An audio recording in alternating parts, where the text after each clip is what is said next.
का? एक मिनिट, एकच मिनिट, एक मिनिट.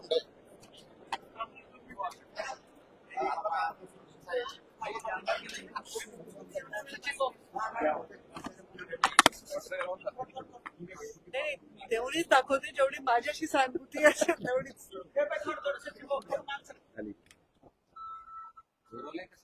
चला काही दौरा आज धाराशिव आणि लातूर होता आणि पहिली बातमी अशी आहे की सकाळी 3 लोक जाणार होते पण अगोदरच हेलिकॉप्टरमध्ये बिघाड झाल्याचं कळलं, लेट होते जातात, काय नेमकं? खरं तर मला सकाळी 10:30 वाजता मी निघणार होते हेलिपॅडकडे, म्हणजे विमानतळावरूनच हेलिकॉप्टर टेक ऑफ होणार होतं. व मला कळवण्यात आलं की जे हेलिकॉप्टर मी काल वापरत होते त्याच्यामध्ये काहीतरी बिघाड आहे. म्हणजे कालही असं वाटलं थोडं जुनं हेलिकॉप्टर होतं ते, आणि त्याच्यात काही बिघाड आहे. आता मी काय बिघाड आहे वगैरे टेक्निकल डिटेल्स मध्ये गेले नाही, आणि मग त्यांनी मला सांगितलं की ते दुसरं हेलिकॉप्टर मला पाठवत आहेत. तर तेही हेलिकॉप्टर पाठवायला थोडा विलंब झालाय, नाही तर मी बाय कार जाऊन पहिली सभा तरी केली असती. तिकडच्याही लोकांशी मी बोलले, सभा रद्द करणं शक्य नव्हतं, लोक वाट बघायला तयार आहेत. आणि खरंच आहे की आता ही कार्यकर्त्यांची निवडणूक आहे आणि त्यांच्या पाठीशी आम्ही उभं राहायला पाहिजे, त्यांच्या सभा घेऊन त्यांना ऊर्जा दिली पाहिजे, त्यांना ताकद दिली पाहिजे.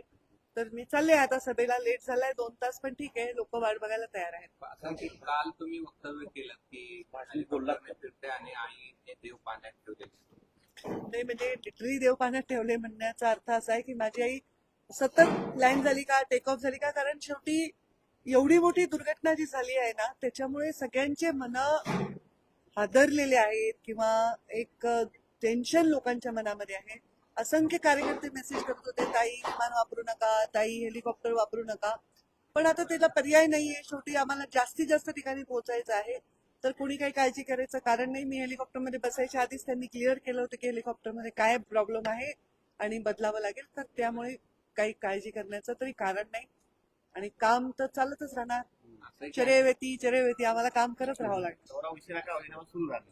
हो, दौरा रद्द नाही होणार, काही झालं तरी दौरा पिका. कदाचित शेवटच्या 2 सभा रद्द होतील, कारण अंतर खूप आहे, मी पोचू नाही शकणार बायकार देखील. अशी एखादी मोठी घटना घडते त्यावेळेस हेलिकॉप्टर असेल किंवा विमान असेल, लँड करत असताना काळजी वाटते, भीती वाटते, किंवा काही मनात काय असतं? आता काल मी त्यानंतर पहिल्यांदा आले.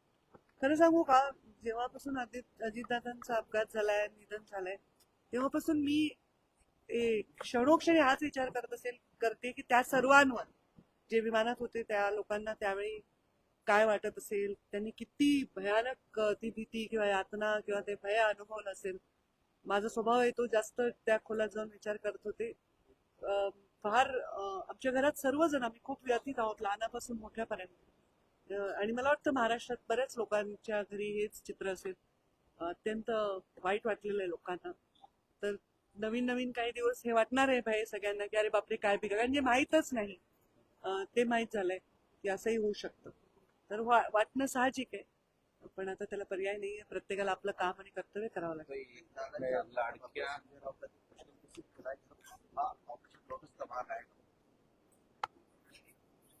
मला याचं काय उत्तर द्यावं खरंच कळत, म्हणजे I have no words to even express तेवढ्या त्याचे विचारही मला करता येईल. लाडक्या बहिणीच्या योजनेला अजित पवारांचं नाव द्यावं असं त्यांचेच आमदार मागणी करतात. तर मुख्यमंत्री नक्कीच याच्यामध्ये निश्चित निर्णय घेतील, आणि ते जे योग्य निर्णय घ्यायचा ते त्यांच्या पाठीशी आम्ही.